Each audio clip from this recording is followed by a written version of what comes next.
है Stokes law. Stoke is the name of scientist. Stokes का law क्या है? देखो, स्टोक्स के लॉ से पहले थोड़ा सा हम आर्किमिडीज के लॉ को डिस्कस करेंगे। आर्किमिडीज का जो प्रिंसिपल है वो क्या कहता है? और हम किसी भी बॉडी को किसी लिक्विड में सबमर्ज करते हैं तो उस बॉडी का जो वेट है, उस वेट के इक्वलिटी वो बॉडी लिक्विड को डिस्प्लेस करती है। कि जितना लिक्विड बॉडी डिस्प्लेस करेगी उसका वेट उस बॉडी के लॉस इन वेट के इक्वल होता है। ये किसका प्रिंसिपल है? आर्किमिडीज का। इसको हम ऐसे भी कह सकते हैं कि जब किसी बॉडी को किसी लिक्विड में सबमर्ज करते हैं तो उस बॉडी पर एक अपथ्रस्ट लगता है। अपथ्रस्ट मींस एक ड्रैगिंग फोर्स लगता है ऊपर की तरफ, ठीक है, जो उस बॉडी को रोकता है सबमर्ज होने से। तो आर्किमिडीज के अकॉर्डिंगली जो अपथ्रस्ट है वो तो हर बॉडी पर लगता है जब बॉडी को किसी फ्लूइड या लिक्विड के अंदर सबमर्ज करते हैं। लेकिन स्टोक्स क्या कहता है? स्टोक्स का लॉ कहता है कि जब कोई स्फेरिकल बॉडी को हम किसी फ्लूइड के अंदर डालते हैं, fluid means liquid plus air. जब भी मैं फ्लूइड की बात करता हूं तो उसके अंदर एयर भी निकल हो जाती है। तो स्टोक्स का लॉ कहता है कि जब किसी स्फेरिकल बॉडी को किसी फ्लूइड के अंदर हम डालते हैं तो उस बॉडी पर हमेशा एक अपोजिंग फोर्स लगती है, ड्रैगिंग फोर्स लगती है। और फोर्स का मैग्नीट्यूड होता है 6 पाई ईटा आर वी, जहां पर v इस स्फेरिकल बॉडी की वेलोसिटी है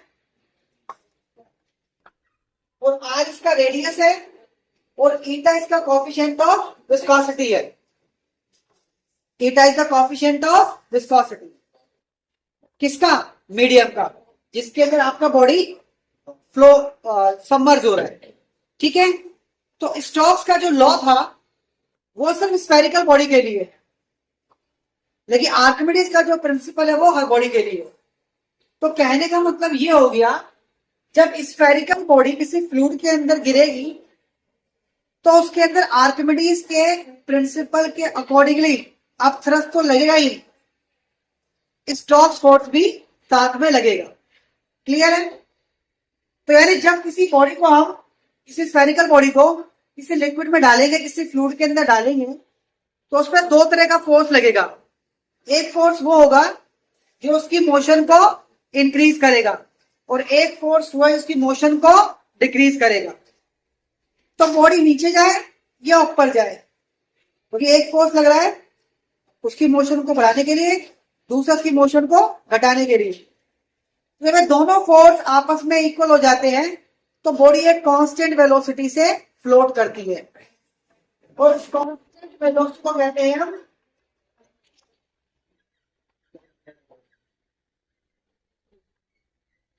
टर्मिनल वेलोसिटी। क्लियर है? तो टर्मिनल वेलोसिटी की वैल्यू क्या हो?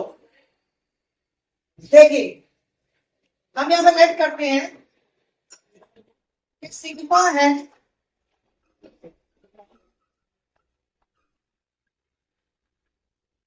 Coefficient of viscosity of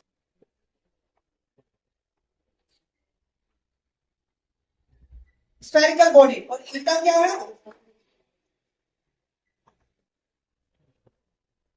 coefficient of viscosity of fluid, जिसके अंदर बॉडी आपकी गिर रही है। तो जब बॉडी आपकी मूव कर रही है, किसी फ्लूइड के अंदर गिर रही है, तो उस केस में जो ऊपर से फोर्स लग रही है जो उसकी मोशन को इंक्रीज कर रही है, यानी ड्राइविंग फोर्स। कौन सी फोर्स? जो उसकी मोशन को इंक्रीज कर रही है, वो किसके इक्वल होगी? इसके वेट के इक्वल, इसके वेट के इक्वल, क्योंकि वेट ही वो फोर्स है इस फोर्स से बॉडी आपकी नीचे की तरफ आ रही है। तो मास हो गया density into volume. Rho is the density of the spherical body. Volume हो गया 4/3 पाई आर क्यूब। तो ये आपकी होगी ड्राइविंग फोर्स। अब निकालते हैं ड्राइविंग फोर्स।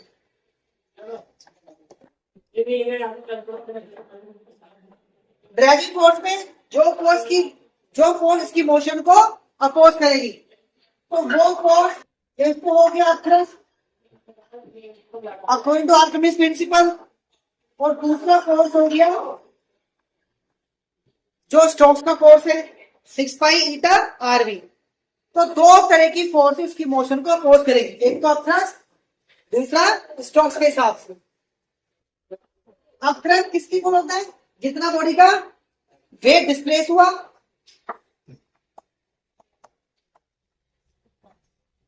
यहां मैंने इंडेक्स क्यों लिया है कि मास ऑफ द लिक्विड आएगा।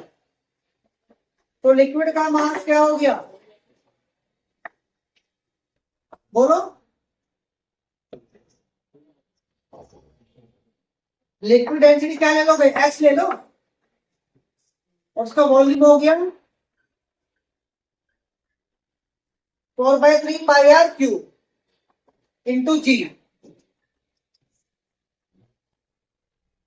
क्योंकि वॉल्यूम तो सेम है ना, जितना बॉडी का वॉल्यूम था उतना ही वो लिक्विड के वॉल्यूम को डिस्प्लेस करेगी, तो वॉल्यूम दोनों में सेम आएगा। लेकिन यहाँ पर डेंसिटी उसकी होगी अलग। ये डेंसिटी किसकी है? X is the density of liquid. In case of equilibrium ये दोनों फोर्सेस क्या हो जाएंगी? इक्वल।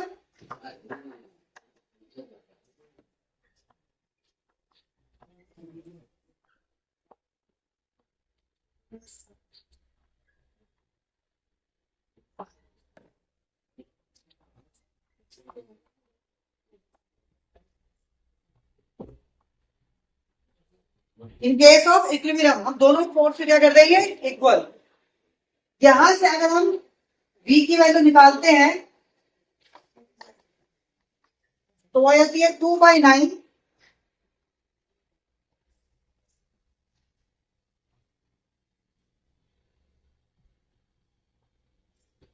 2/9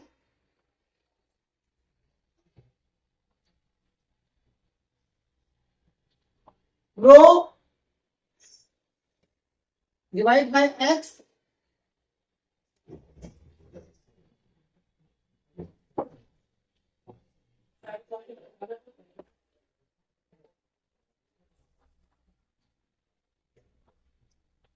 तो पूरा सॉल्व कर लीजिए आप। 6 पाई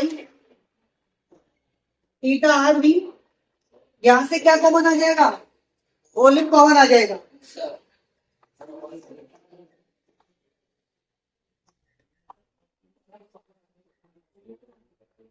तो रो माइनस एक्स, तो भी आपका हो गया 2/9। आर हम कैपिटल आर लेके चल रहे हैं,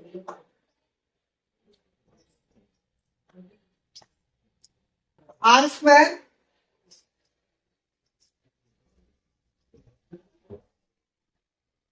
divide by eta rho minus x into G, capital R. बार बार कंफ्यूजन हो रहा है मुझे। कैपिटल अभी यहाँ पे स्मॉल आर लिया है, हम इसको कैपिटल आर लेके चल रहे हैं। तो V equal to 2/9 r square divide by eta rho minus x into g, जहां पे रो है डेंसिटी ऑफ द बॉडी और एक्स है डेंसिटी ऑफ द फ्लूइड जिसके अंदर आपको बॉडी फॉल हो। So V is the terminal velocity, ये आपकी टर्मिनल वेलोसिटी।